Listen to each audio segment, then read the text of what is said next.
You are listening to From Sobriety to Recovery with Jesse Mogul. Let's get to the show.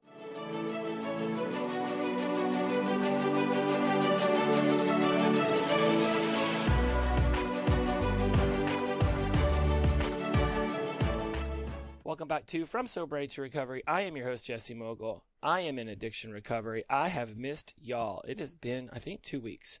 And I shot an episode that just turned into a hodgepodge of hilarity. I'm not even sure if I made any sense. So I decided to scrap that one and move on to the next topic I have been just dying to discuss, which was pessimism and optimism. And it's because I'm continuing to read this book called Conquer Your Negative Thoughts, which I came across randomly at the grocery store one time, and it was like $8. And I was like, you know what? Check this thing out. Plus, I noticed on the back that it was published by a company that I have been trying to get in with called Tyndale. So I thought, well, better to read one of their books and see if they might take on one of my books and see if I can get published by them. So in all, it was a pretty awesome purchase because this is the book that helped instigate the automatic negative thoughts episode I did a handful of episodes back. And now we're going to slide over here and we're going to discuss pessimism and optimism, because I often think that it's pretty evident when an optimistic person comes across a pessimistic person. We can notice it in their language patterns. We can notice it in their behaviors, their actions, their thoughts, their feelings, the entire gambit.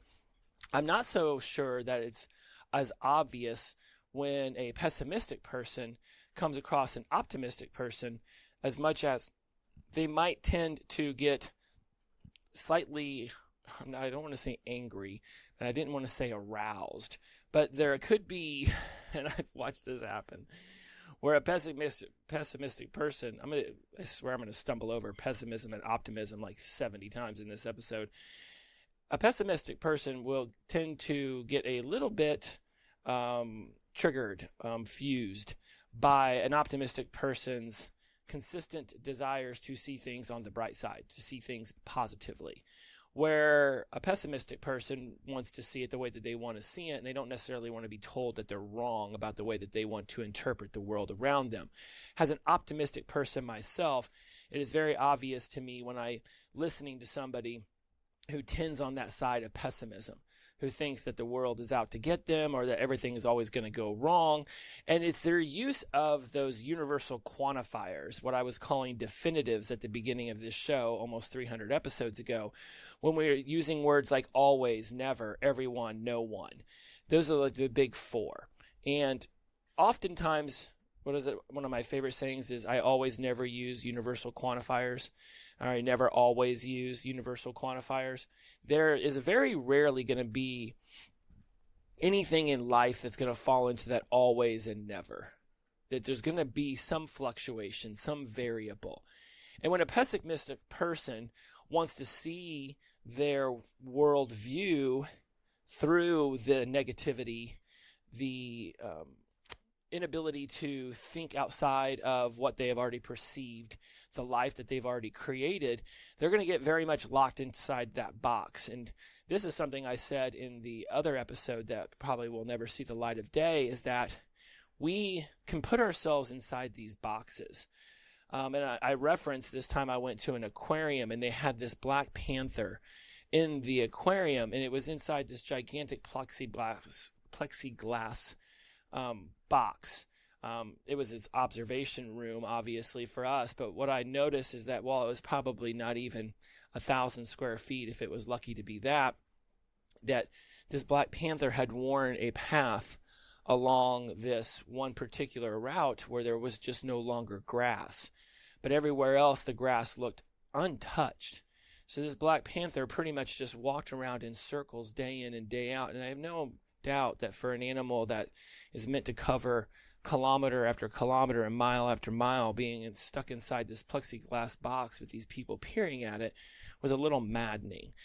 That's what we can create for ourselves, is we can lock ourselves inside this plexiglass box and we can just continue to walk the same path over and over and over and over and over again, and it can become maddening.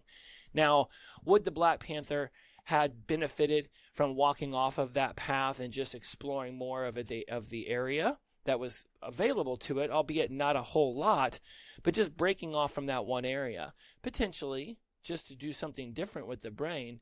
But either way, it's still going to be locked inside this 1,000 square foot box, and it's not going to have the ability to get out. We have the ability to get out.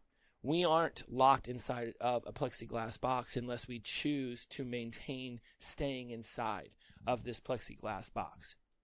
When we start to shift our brains from pessimism to optimism, it can feel very foreign to us if we've lived a majority of our lives locked in our addiction with trauma from our past that has allowed us, almost forced us, to see the world through this pessimistic lens where we feel helpless.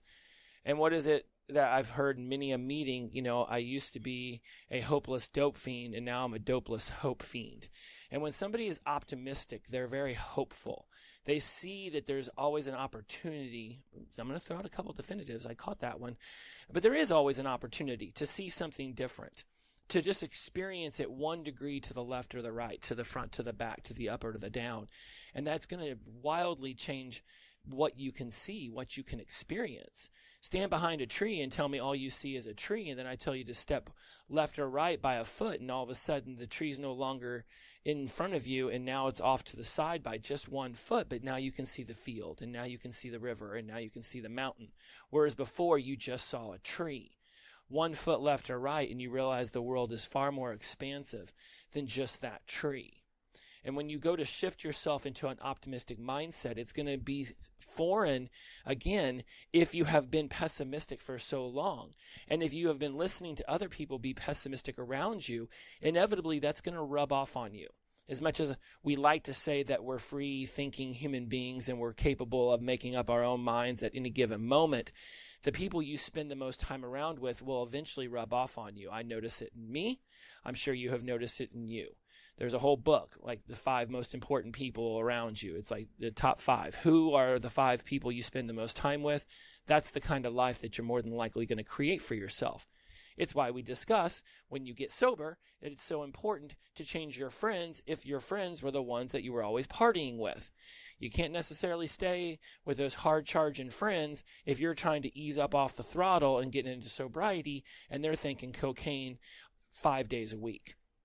You want to release some pounds, and all your best friends want to go have triple cheeseburgers and wings every single night, and you're over here trying to eat chicken and broccoli. It's probably not going to work out very long. Either they're going to get annoyed by what you're doing because they're going to be inside their own minds questioning why they're not doing it, or finding some level of offense because you're choosing to do that instead of joining in with the herd and eating all the fatty, tasty snacks.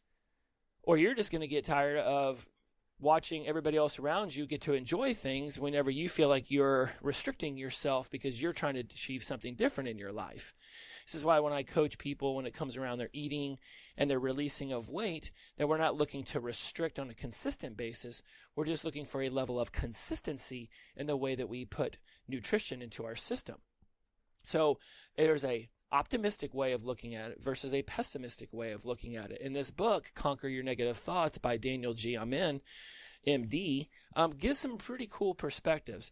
And we're going to rattle through some of those so that you can just have an opportunity to notice where you fall into one of these particular columns. Are you a pessimist or are you an optimist? Because you might think that you're a pessimist, but you might have optimistic tendencies.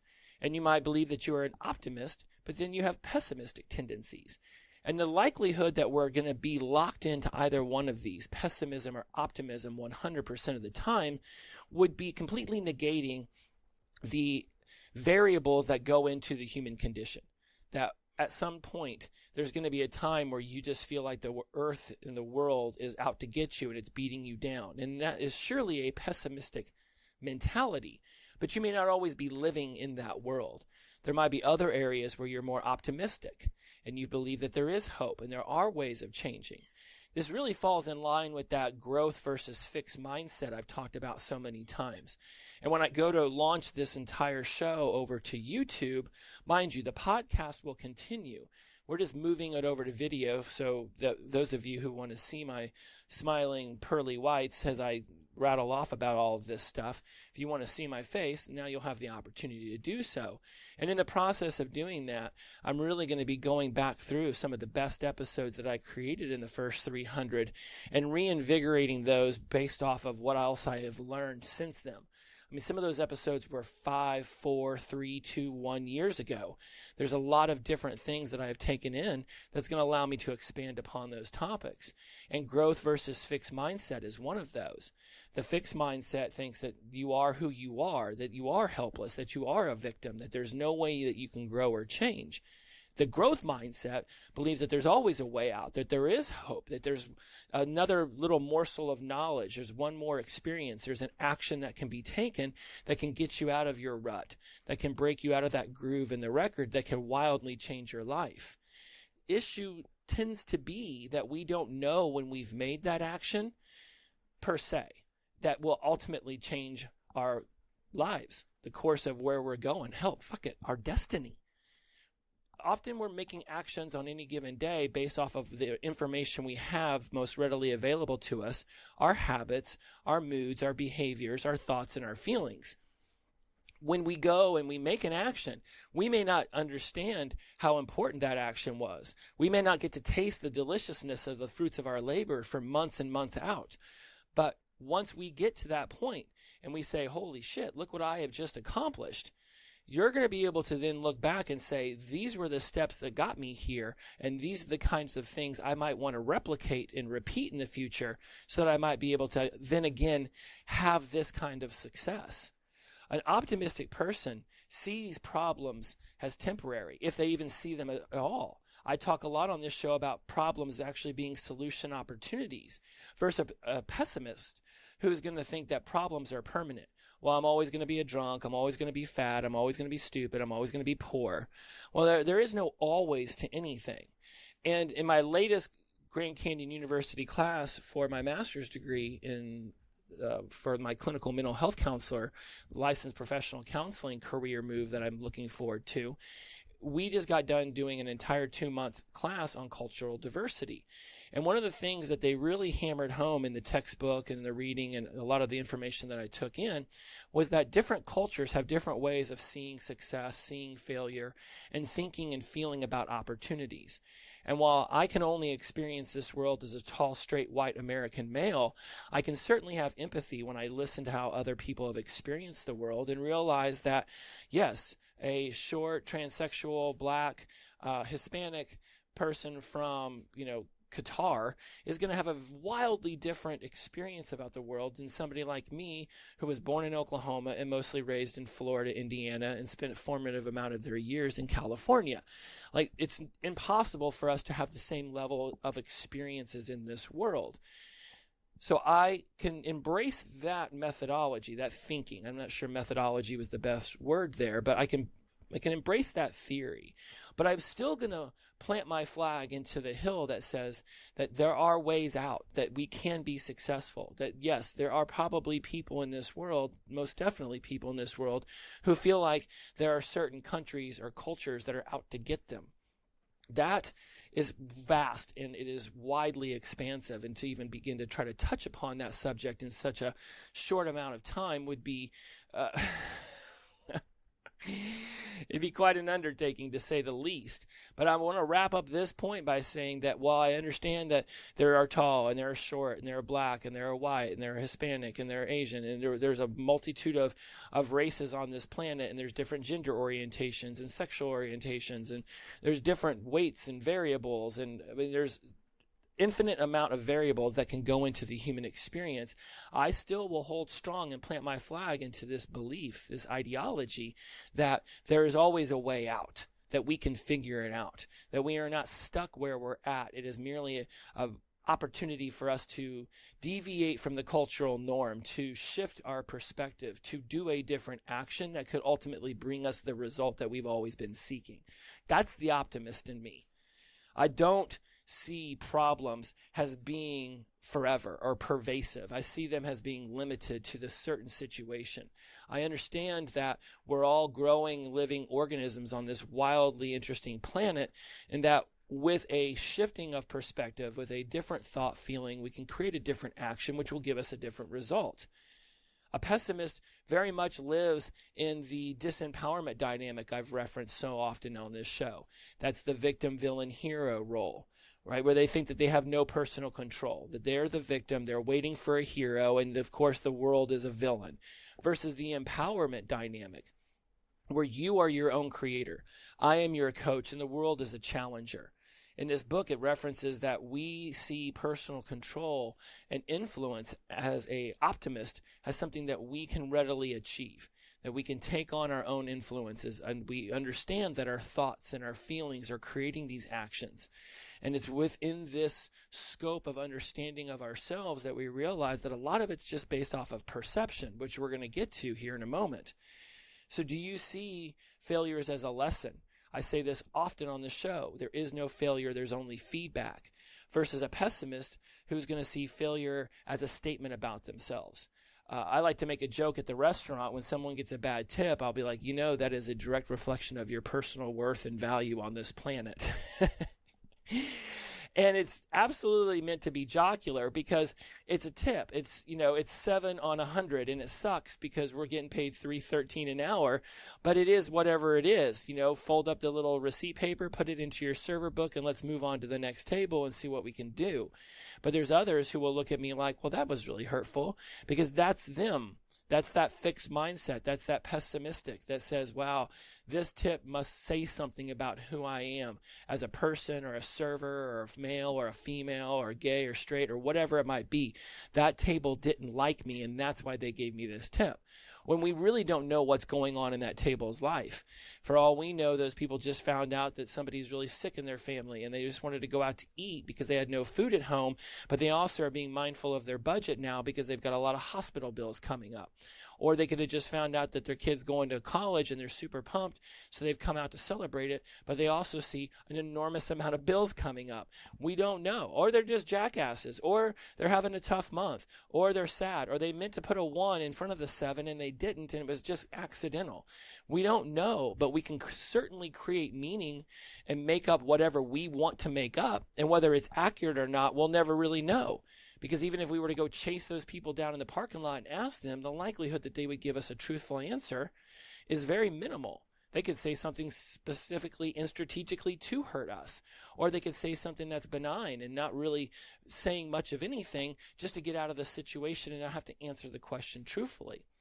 When we find ourselves in a situation where we're allowing other people to dictate our own value, we're inevitably not going to score that card correctly. You have to decide your own value. And as an optimist, you can feel self-confident. You can choose to feel self-confident. You can choose to look forward into your life and say, okay, well, this is what happened. Personal responsibility dictates that I won't blame, complain, or make excuses. So this is where I'm at.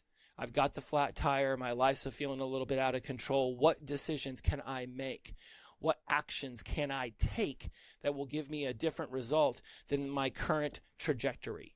Versus a pessimist who will think that they have low self-efficacy. They'll think low of themselves, low self-esteem, low self-confidence, low self-everything.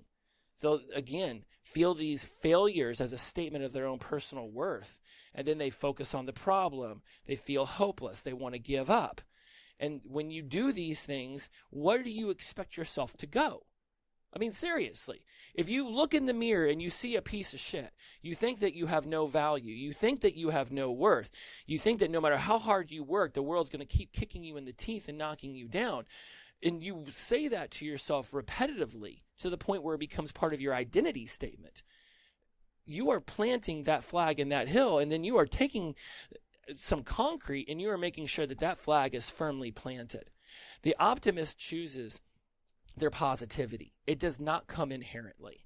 It could have been raised by some parents. It could have been, brought along by their cultural influences, but it does not just become an automatic by itself. It's something that's chosen. This is why optimists will stick with difficult things. Go back to when I first started school and how difficult I was finding that. And now I've streamlined the process, and I'm staring down this is my 6th or 7th class, another A. Where at the beginning, I was feeling like this is going to be really difficult. While I still got 956 out of 1,000 on that first class, I was thinking, man, this is going to be a lot more tough than I thought it was. And it still is difficult. But I created systems. I looked at a difficult thing and thought, how can I begin to make this easier for myself? I was proactive with this. I'm proactive with my health. I'm proactive with my education. I'm consistently making decisions that, while they do feel good in the moment. Now, I don't mean good like, yay, I restricted myself from sugar today, or yay, I went and did this really tough workout. Like, sometimes I'm not in the mood to do any of those things. But they're good for my long-term plan. Going and being in this schooling, I realize I'm not even going to be able to take on patients until I'm like in my 50s. And it's a long way of freaking way. I just turned 48. But I see the long-term strategy. And if that means reading 35 pages in a textbook today when I'd rather be sitting there watching the Tour de France, then I'm going to be reading the textbook. Because I want to continue making decisions that will benefit 50, 55, and 60-year-old Jesse. Even in the height of my addiction, drinking myself into utter obliteration and spending all my extra money on little 50 bags of blow, I was consistently thinking, how can I make sure I get this degree? I cannot leave the University of Florida without this degree. It was by the skin of my teeth, and I don't really think I learned all that much. Although I am using a lot of those skills in my current career, I still at the time thought this is a gigantic waste of time. But I have to see this degree through. And I made that decision in my late 20s to benefit future Jesse. I didn't know how it would benefit me. I just knew that having that shingle saying that I graduated college would benefit me. So I persevered through 12 years of chaotic lifestyle in order to achieve that. And now here I am in my master's degree 18 years later that I wouldn't be able to even be seeking if I didn't have that bachelor's degree. Now, while I'm using this college format to describe a long-term goal, somewhere in your life you have them as well. You may have always wanted children, but you wanted to bring them up differently in a different socioeconomic class. So you went out and got a certification or a college degree, or you went out to one of those tech schools and got yourself multiple certifications that allow you to have a better career than your parents, which means you're providing more as a parent, which means that your child's having a different upbringing than you. We're making decisions based off of our future selves every single day. I just want you to bring it into the forefront of your mind for as why you're making these, and then lock into that. If you're in your 20s or 30s right now and you think alcohol and drugs are spiraling your life out of control, if you think you have an unhealthy relationship with food or gambling or sex or porn or your body, then these are the opportunities now to start making decisions that will reap and sow the benefits of your future self. Yes, you might teeter-totter back and forth with alcohol and drugs for their 10 or 15 years. Certainly I did that. I knew in my young 20s that it was going to be inevitable that I was going to have to kick alcohol and drugs in order to achieve anything meaningful in my life, that they had gripped me and just sunk in so deep to me that I was never going to be able to have a healthy relationship with alcohol and drugs. And yes, I understand I just used a universal quantifier, the word never, because I really do believe that. The opportunity for me to have a healthy relationship with Johnny Walker Blue passed by me a long time ago. When I start making statements like I wish the ocean was just nothing but scotch so I could drown my life away in it, yeah, pretty sure alcohol got its grips into me and wasn't going to let go. It was only me excommunicating it from my life and making a decision to never have it touch my lips again that I finally took back some level of control. But it was just over alcohol. It was just over cocaine. It was just over LSD and ecstasy and ketamine and all those other things, Xanax and Valium and amitriptyline. By saying those never crossed my lips again, gave me a level of control over those items, but it did not necessarily dictate that I'd have a control over my own life. It was up to me to start making decisions with this optimistic, growth-minded perception of the world around me rather than this fixed-mindseted, pessimistic way I had been seeing life. And I get it. I was super positive even back in my addiction days. But there was this undercurrent of sadness, of hopelessness, of when will I ever figure my life out, that I just dragged along with me like a horse trying to pull in the opposite direction. It was up to me to get sober and then start figuring out ways to change my life in a way that would benefit not just present self, but also future self, while healing past self. And a pessimist will hold on to grudges towards themselves and others. They'll focus on the worries and the negativity, and they'll feel more stressed and anxious. They're probably going to have some level of insomnia, according to this book. Now, there's a lot of reasons why we can feel stressed and anxious and have insomnia, and I'm not just going to immediately just put all of that into the pessimistic playbook. But certainly those people who have these negative feelings, who are having a hard time falling asleep, feel anxious and stressed and constantly worrying about the future as if they have no control over any of that stuff, it's going to wind you up at night when you most want to be able to wind down. Some people ask, do you see the glass half empty or half full? I don't know. I guess I would ask the question, did you just pour something into it or drink something out of it? Because if you're pouring something into it, then you just took an empty glass and you made more. If there was a lot in there and you drank some, then you just took some out. That whole riddle of is the glass half empty or half full doesn't hold as much weight when you realize that there's a lot of ways to interpret that glass. And the fact that you have half full glass of water is better than having a no full glass of water. And if you just drank half of it in order to satiate your hydration, then congratulations, you still have half a glass of water and you're also hydrated. There's a lot of different ways that we can choose to look at life, with the glass being optimistic, with us being able to sleep better, feeling less stress, not dwelling on the negative, being able to forgive easily. Yes, these are absolutely going to be attributes of an optimistic person, but it doesn't necessarily mean just because you feel these things that you are consistently optimistic. I am optimistic to the nth degree, but yet lately I've been feeling this very heavy weight, like a gorilla on my back, and I'm not really sure where it's coming from. Is it from paying off debt but still being so far away? Is it from taking on so many different kinds of things in my life and not really having any of them yet pay off dividends the way I had hoped? Is it the fact that I've got a million irons in the fire but none of them are really getting an opportunity to be struck enough to turn into a sword? I'm not really sure, but I know that I feel a bit of sadness right now. I'm getting ready to go back into therapy specifically to be able to talk about these things with someone who isn't actively involved in my normal life, so I can hear it from a different perspective. But there is a bit of sadness. But my optimistic side says the sadness is here right now, and we're not even really sure what it's rooted in, but surely in time it will dissipate. We can do something, think something, feel something differently that over the course of time will begin to alleviate this sadness.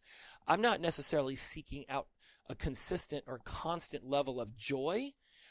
And again, joy, happiness, contentment, so many different things that we could discuss there. And I promise you they're coming up whenever we relaunch the show over to YouTube. But most importantly for this episode, I just want to highlight that while some people might say, well, then you want to feel the opposite of sadness. I'm not really sure I know what I want to feel, but I do know that I want to feel something differently than what's been hanging over me. Right? I don't feel or even see myself as Eeyore. I can still put on a brave mask. I can still jump around like Tigger, but it doesn't mean that there's not something. I got into one of my masterminds the other day and I got very teary-eyed and started beating myself up about decisions I made years ago. And that level of rumination and contempt and regret can drag someone, even the most optimistic person, down to the depths. I want to get you out of here on this, that whenever you are asking yourself, are you optimistic or pessimistic, the book references this ABC model, and it goes as such. A is the actual event. B is how we interpret or perceive the event, and C is how we react to the event.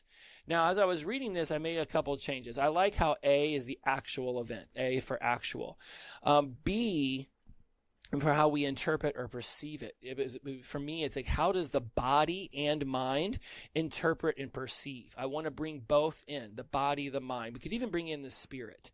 the body, the mind, the spirit. How do you interpret or perceive the event? And C is the catalyst for how we react. So the A is the actual event. The B is how our body, mind, and spirit interpret or perceive the event.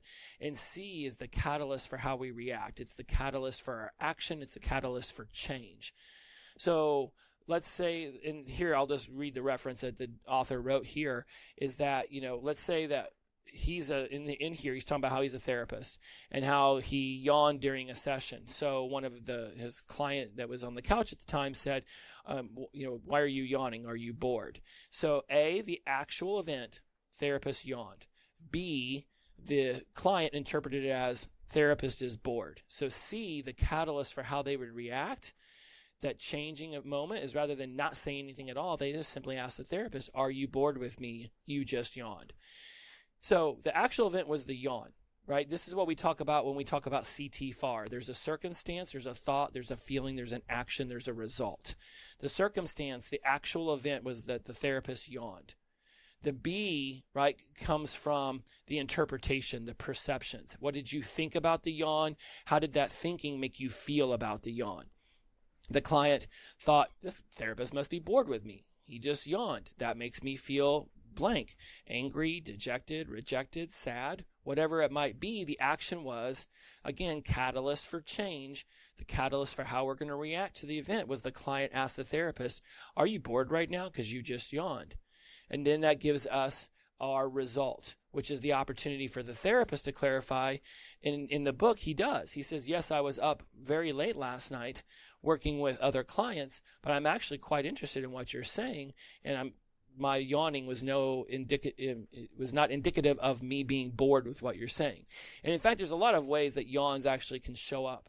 Yawns can be something that happen whenever we go from bright to dark light and dark to bright light. It can also be an opportunity for the brain to bring in a massive inflow of air, which is often a sign that the brain is a little hot and needs to be cooled off.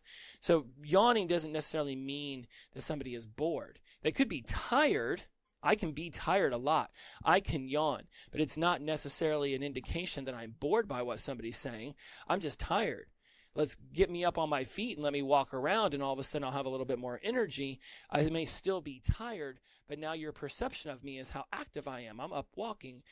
I do this at conferences. I always sit in the back row, and I do. That's a very good use of definitive. I sit as far back as I possibly can so that if at any point in time I start to feel drowsy, I can just get up and I can pace or stand up against the wall in the back of the room. This is just how I operate. I don't do very well sitting in a chair, especially if the speaker is kinesthetic and talks slowly. My brain gets bored very quick. Bored isn't the right answer, but it's just not being sparked. I might like the information, but I may not enjoy the way that it is being delivered to me. I want to receive the information. It's just not being done with a pace or a tone or vocal inflection that would benefit me being able to stay actively mentally enthusiastic. So therefore, I just get up and I pace or stand up, and now my body's more involved, which means my mind can now go back to taking in the information without trying to fall asleep. I mean, literally, I can just be sitting on a chair and just fall asleep. I run myself pretty ragged. Back to this model, when we think about CT-FAR and what this author presents to us as ABC, the actual event is the circumstance. How we interpret or perceive the event through our body, mind, and spirit, that's the thoughts and the feelings. And then when we get to see how we react to the event, that is the action. In the CT-FAR model, that is the C in this guy's model. But either way, whichever model you choose to use, and now you got to even, I think CT-FAR is pretty simplified, but if you think that that was still a little bit too much, now we have ABC, the actual event, how the body, mind, and spirit interpret or perceive this said event, and then the catalyst for how we react, how we respond to the event. Asking a question is an excellent opportunity to get more information back. And this is why we want to start looking at our lives and asking ourselves, is this an optimistic or pessimistic point of view? And how would shifting my perspective to a more optimistic point of view perhaps show me pathways that I hadn't even thought of before? Optimism is a choice. You don't just inherently get to experience every little thing in your life as optimistic. It is something you actively have to seek to pursue. And if you have been spending years wrapped up in your addiction with a lot of trauma and suffering from your past that you've been carrying around and you haven't been healing, seeing the world through a pessimistic point of view might just be your baseline. That's your homeostasis. And breaking out of that is going to take doing a lot of different things in order to break yourself out of that rut, to get yourself out of that groove. You want to be surrounding yourself with optimistic people, just so the hopes that just sort of vicariously some of that will rub off. But inevitably, you will start picking up on their language patterns. You will start noticing aspects of their lives.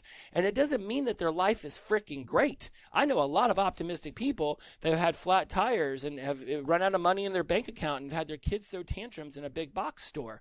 Optimistic people don't have an amazing life all the time, any more than a pessimistic person has a negative, unenjoyable life all of the time. It just, the tendencies is going to be how they perceive what it is they're experiencing, not the actual event in itself being good, bad, right, or wrong. It is in the perception. Oh, okay, well, this is a cool thing to get to figure out versus, oh my God, I can't believe this happened to me. My life is over. It's ruined, right? Like that's sort of that hormonal teenager taking over in us when we think every little thing is the end of the world. When you get into your 30s, 40s, 50s, and beyond, you start realizing that a lot of these events that you thought were going to be, cataclysmic in your existence were really just parts of an overall gigantic puzzle. Yes, a heart broken at 16 can drastically change the way that you choose to love at 28 and 38. But if you're not happy with the way that you're behaving and you're noticing that the consistency in your relationships falling apart is you, and it's an opportunity for you to take on self-efficacy, to take self-control, to choose to start doing things differently in order to achieve different results. Optimism and pessimism are just states of being, of perception. They are not a dictation of how your life will actually be. It is just the way you experience it. And yes, it is obvious to a lot of us when we come across a pessimistic person that their life just seems like they don't have nothing positive to say about it. But even if there was something positive to say, they would figure out a way to spin it negative. And if this is spoken to you and you think, man, there's some opportunities here for me to see life differently. Their next neuro-linguistic programming class is coming up in September. I'm also opening up a couple more spots for one-on-one coaching. There's a couple spots available for the tribe, which we've moved over from Voxer to Slack. So there's a lot of cool different rooms where we're having conversations about physical body and our appearances and how we can get healthier, our emotions, our mental acuity, our spirituality. We can talk about our careers. There's so many different threads that are going on inside the tribe now that there's not really ever going to be a topic you won't find interesting enough to want to be able to participate on any given day. And if you want to become more actively involved in your sobriety and recovery, I have created an entire universe over here that I think would be beneficial. Because if you've made it this far into the episodes, there's absolutely a part of you that has found something about what I say that speaks directly to the heart of who you would choose to become on each and every day. I did not just wake up on January 13th of 2017 experiencing my life this way. It is a tried and true lesson in perseverance and diligence and resiliency every single day. But I can promise you, if you're making decisions today in order to be able to uplift your current self with an eye towards your future self while healing your past self, you begin to find that perfect storm where all three areas of your past, present, and future are getting the attention they desire in order to uplift yourself now, tomorrow, and even yesterday. It's never too late to have a happy childhood. It's all about the way we choose to perceive it. If you would like to choose to perceive things differently, and you're finding that some of the things that you're doing now just aren't reaping the benefits, aren't bringing you the rewards that you desire, jessemogul.com/askme. Fill out one of the forms about coaching or the NLP class. Send that over to me. I'll reach out. I'll make sure that we get on a phone call. I'll make sure that we communicate via email, whatever feels comfortable with you. Hell, text. I don't know. If there's some app I've never even heard of, I will download it just to make sure that we have a chance to communicate. You don't have to continue to see life through the pessimistic lens. It's a choice. Optimism is also a choice. Everything is a choice. regardless of what the cultural diversity book tried to hammer home into me, I truly do believe that with enough of our internal fortitude and effort, that no matter what we think we're stuck in, there's a way out. It's just our choice to see the door through the darkness. If you'd like to know more about this, jessemogul.com/askme. I'm waiting for you. Always have been. Always will be. Keep the light on for you so you can find your way. As always, my friends, inclusivity over exclusivity, the power of positive energy, release and flow. Every day is the best day of our lives when we wake up sober. Promise you. Just promise you. Hungover is a shitty state of mind, man. All right. Shout out to Sunshine. Shout out to Robert. Glow on. We'll see you next week. Bye-bye.